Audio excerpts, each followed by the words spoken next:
Another good week of the NFL.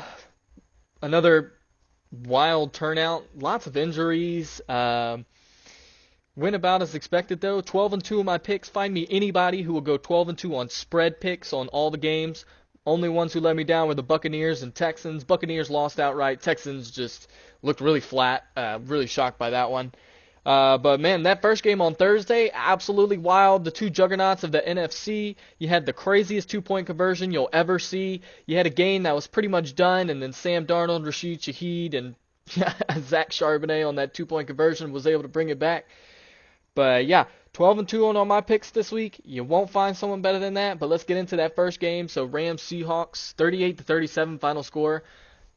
Two of the premier teams. Only one of these teams can be their division leader. The other one's going to be a wild card. That is really unfortunate. I still think the Rams are the better team. You have MVP Matt Stafford, and Sam Darnold was just kind of.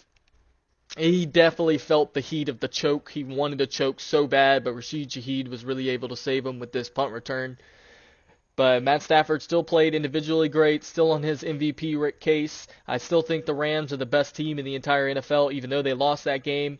But I didn't end up picking that one. It was too early. It was on Thursday. I was doing a 19-hour drive on that one, so didn't get to pick that one. But I did get the Eagles spread. I took Eagles -7 on this one. They were able to cover. Got a little lucky. Marcus Mariota got hurt. We got to see Josh Johnson in action again. Shout out to that guy. He has been in the league for forever. Every time he comes in, he at least does good enough to be like, all right, we can keep him as a backup. But Eagles, they looked a little flat. This is the Commanders, especially with their third string quarterback. You don't want to see them letting up 18 points right there. Most of that did come from Marcus Mariota before Josh Johnson came in. Eagles offense was running decent. Saquon had a nice little game, but I just don't have a lot of respect for the Commanders, so I don't think this was really a convincing win or anything. And then I took the Bears. The Bears were the underdog when I took them. I took the Bears to cover against the Packers, and they won outright. Also got lucky with this one. Jordan Love got hurt. Malik Willis. It's time for Malik Willis to get a starting gig somewhere. But he balls out wherever he is. He had a really rough rookie stretch with the Titans. Obviously, he wasn't really highly touted, so he didn't get a lot of leeway with that. But every time he's had to come in for Jordan Love getting hurt or whoever else, he's balled out. So much respect to Malik Willis. Bears shouldn't even really won this game. They got lucky on an onside kick. Onside recovery kick percentage is now like 9% or something ridiculously low. So to be able to recover that and then score, go to overtime, and then take the lead and win the game, that was pretty great. Bears definitely look legit. They are a legit contender. Whether or not they're one of the best teams, I'm not so sure, but they can absolutely go on a little Cinderella run. So much respect to the Bears. And then my Saints, who dat baby? I knew we would cover. I said we were going to smash the Jets, and I called it. I said Tyler Shuck would have a great game, and I call it. Over 300 yards for Tyler Shuck. He is the future of this Saints franchise. We're at least going to give him next year. He's been great. He has that it factor. He's 4-3 now as a starter.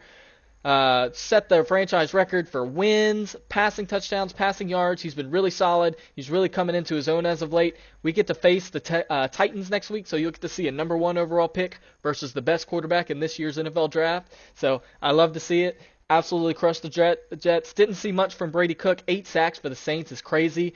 Awesome to see Cam Jordan in his last home game get a sack. Taysom Hill was able to break the 1,000 yards rushing, receiving, and passing yards. No NFL player has ever had that. We probably won't ever see any other NFL player have that. So just really cool to see both of those guys, probably their last year, so at least they got to have a nice hoorah last in front of the Saints fans. And then Bills-Browns. I picked the Browns to cover in this one. However, I should have listened to my pick right there because I ended up making a parlay where I took the Bills -5.5. So disappointing. I also have Josh Allen as my fantasy quarterback, but he put up 6 points. Awful. So disappointing. But yeah, it was just a James Cook kind of show. He just handed off. James Cook went crazy. Shador with his pinky finger really got his pinky messed up. That thing was gnarly. I'm not even going to show the picture of that. You just get to see this covered up. That thing was gnarly. But Browns have really at least been serviceable with Shador Sanders. Whether or not he's played good enough to be able to get another start next year, I think we're still out on that. He has these last couple games to be able to prove himself. He's at least proved that he's better than Dylan Gabriel. Not sure what's going on over there with Shador and how everything has just been handled so messily. But Bills win that one. Browns covered. Got that one correct. And then the Titans blow out the Chiefs. You hate to see it, but Gardner Minshew tears his ACL. Now the Chiefs are onto their third string quarterback, who really didn't do too bad, but that Chiefs team is just not that good. Patrick Mahomes really carried them to be able to even be within playoff contention. And now that they're on their third string guy, I can't really see them even winning out any other games in this year, especially when you get blown out by the Titans like that. Cam Ward is really coming into his own. Really excited to see him and Tyler Shuck battle it out, the rookie QB battle. I'll be taking the Saints in that one for sure. But nothing really of note. Travis Kelce did absolutely nothing. Whether this is his last year or not, we will certainly see. But Titans they're a little bit more up and coming. Cam Ward is starting to get it together, so they can start to have a little bit more optimism into next year. I still don't think they're going to be a very good team, but they can at least have a little optimism. And then Chargers Cowboys. Not really sure why the Cowboys were a favorite in this one. Pretty easy to pick. I picked the Chargers obviously to cover and win outright. Cowboys defense just can't stop a cold. They're not looking very good. Got to see pretty solid game from Herbert. He's been on a really rough stretch as of late, and he was really able to put it together. Cowboys are definitely a defense that's like your get right game. If you're not playing well, you're having a rough stretch, you play the Cowboys, is when you get right, just in time for right before the playoffs. I'd still say Cowboys fans have something to be optimistic over. They're overachieved still, even though they got eliminated from the playoffs, didn't make it. They still overachieved on the season. No one expected much, especially after they got rid of Micah Parsons. Quentin Williams' addition at least made the Cowboys defense a little bit better than they were. So I'd still say they still have some optimism going into next year. So we'll see how they can do going forward. What kind of off-season moves? Let's see what good old Jerry Jones can cook up. And then I picked the Vikings -2.5. They ended up winning by a field goal. Giants are just really bad. J.J. McCarthy definitely came back to earth. Now he got hurt. He didn't get to come back and prove his stats or anything, but he just really the acquired the jury's still out on him. I'm not too sure if what the Vikings are going to do. I mean, they spent so much capital on him. They let Sam Darnold walk. I'd imagine that he's still going to be their starter next year, but just a great team. You got to see what they were last year with Sam Darnold. Now you see what they are this year. Really disappointing. They're not getting enough flack for letting Sam Darnold go. Now the Seahawks have him, and they're balling. And then the Giants, I think when Cam Scatterbo comes back, it's going to bring he's a big locker room. He had a lot of energy. Him and Jackson Dart really clicked. So I think they're going to have much more optimism going into next year. I still don't think they're going to be very good. Lots of holes that they need to fix. They have a great D-line, though. So they definitely have a foundation to build on. I could see them making some kind of next season turnaround. Jackson Dart has been really solid as a rookie. Now that's definitely on the rookie standard because he's not been very good, but as a rookie he's been really solid. We just want to see him take less concussions. He's obviously a physical player. He likes running the ball. He's not going to slide and be afraid of those hits. So don't want to see those injuries pile up. And then the Buccaneers letting me down against the Panthers. I picked the Buccaneers to cover this one, and they didn't. But Panthers now hold their own destiny. If they beat, I don't even know who they play next week, but I'm pretty sure it's not someone any very good. But Buccaneers really needed this win. They take this win, they pretty much lock up their division. Buccaneers at one point were 5-1. Baker was the MVP favorite. Now they're just trash. Not sure what's going on with that. They really fell apart. And then the Panthers, 8-7 in the division, but you lost. You never beat my Saints.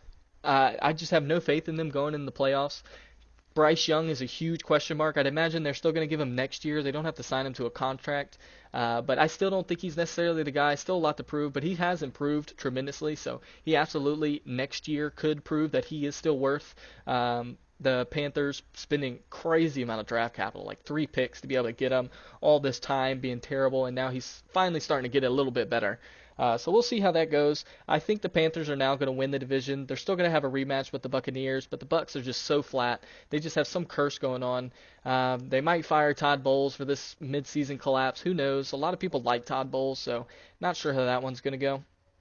And then the Bengals were the underdog in this one, are only favored by 4.5, 3.5 is what the line moved to. That one was an easy cover to me. The Dolphins honestly put up more points than I thought they would, even though the Bengals defense is terrible.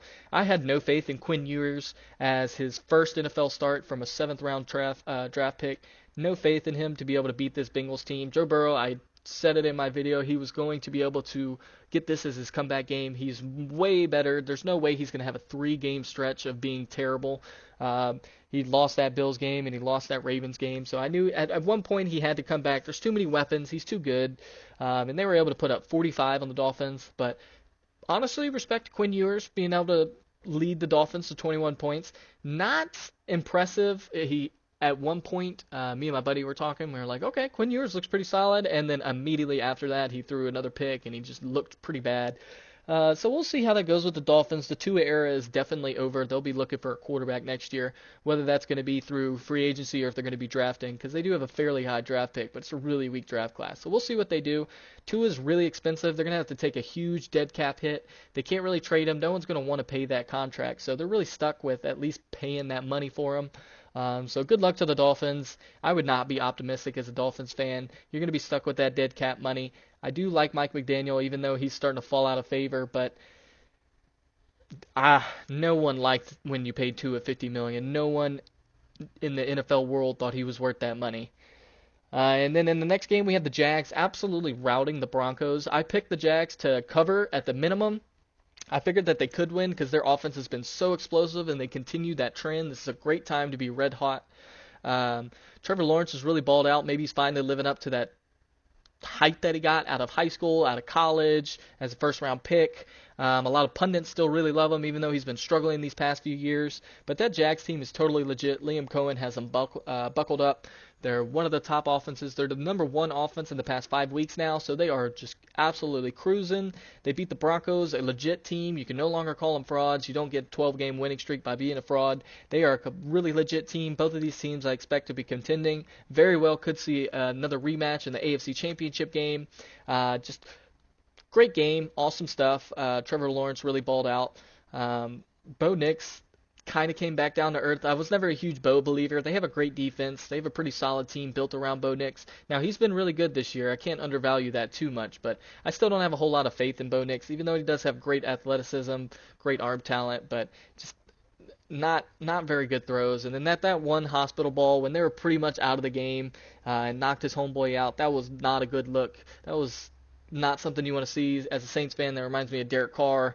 So hopefully he can get that together. You want to protect your receivers, and they're a great team. So if he can get it together, they can easily be contending for a Super Bowl this year. And then Falcons Cardinals. I also picked the Falcons to cover this one in 2.5. I just figured they have too much talent on that offense, particularly. And for whatever reason, Jacoby Brissett can ball. He can do really well, but I don't know. He just can't win games. Just can't win games. It was a really interesting game, though. At one point, I thought the game was going to be a blowout. Falcons had a huge lead over the Cardinals, but then the Cardinals were able to make a solid comeback and make it interesting. Even at the end of the game, they had a chance. Of course, they just couldn't come through. They were down 3 running backs. They had a really rough year. John Gannon in his post-game, he was talking about the unluckiness of the injuries, and the reporter asked him, what do you say? I mean, what do you even say to that? It's kind of like the 49ers. 49ers get hurt every year. They are the most cursed team by far. Unfortunately for this Cardinals team, they could have been a little bit better this year without all the injuries, but no one really expected them to ball out this year anyway. And then Raiders-Texans, I got this one wrong. This is my second one that I got wrong. So disappointed by the Texans. So disappointed by the Texans. Raiders, really bad team, really rough shot team. That Texans offense came back down to what it was earlier in the season. Hopefully they can get it going again before the playoffs start, because that defense is absolutely stellar. The 21 points is not vindictive of how good that defense is. They let up 2 explosive plays, and that's going to happen from time to time. But that defense is legit. If C.J. Stroud can just be an average quarterback, they can be a Super Bowl contending team. C.J. Stroud got so much hype. He had a sophomore slump last year. He was slumping at the beginning of the season. He got it together. People are like, okay, he's the C.J. we thought he was. I'm still not truly convinced. I do not hold him as high as regard as a lot of these other people do. I do think he's a solid quarterback. There's no question he's a starter in this league. But whether or not he's one of those top guys and he's going to be able to lead this Texans team is a whole different question. But Texans 23-21, they do not cover. Very disappointed with that one. And then my favorite pick of the week, that and the Saints game, I picked the Steelers to win outright over the Lions, and I was very gratified in that one. Absolutely wild ending with that last play.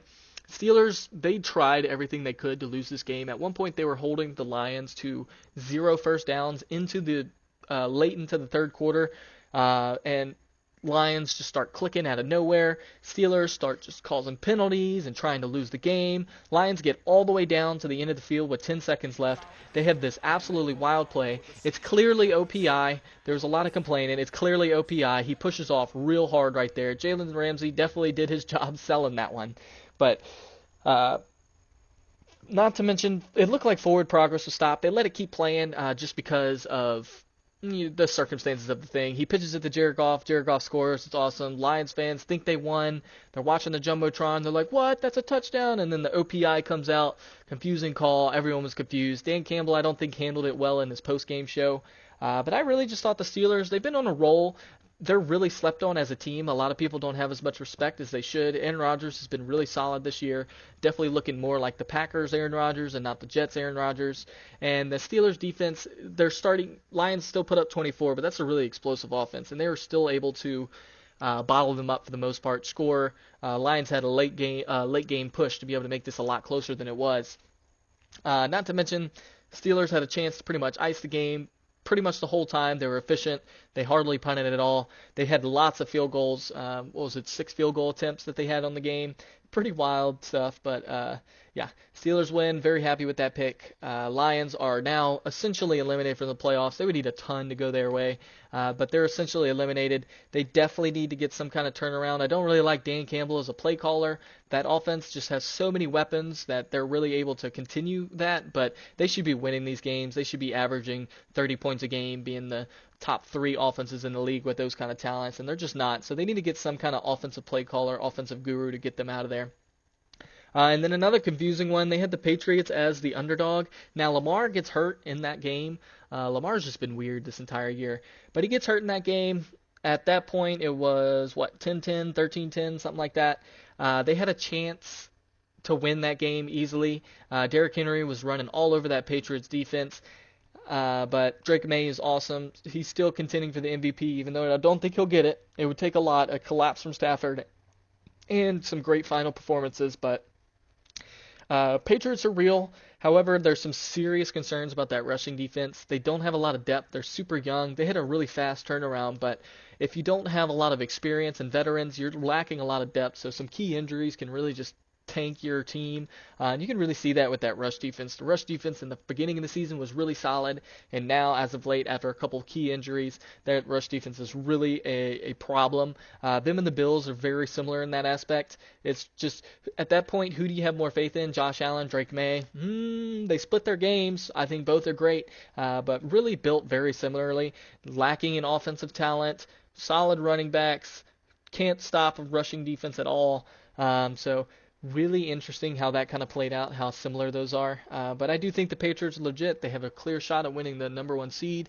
I wouldn't take them for the Super Bowl. I still don't think that they're going to be able to go over the hump of like the Jags and the Broncos, who are just fantastic teams. But awesome to see Drake May. I would love for him to be MVP, but it just can't. Stafford has been the clear best team in the league so far.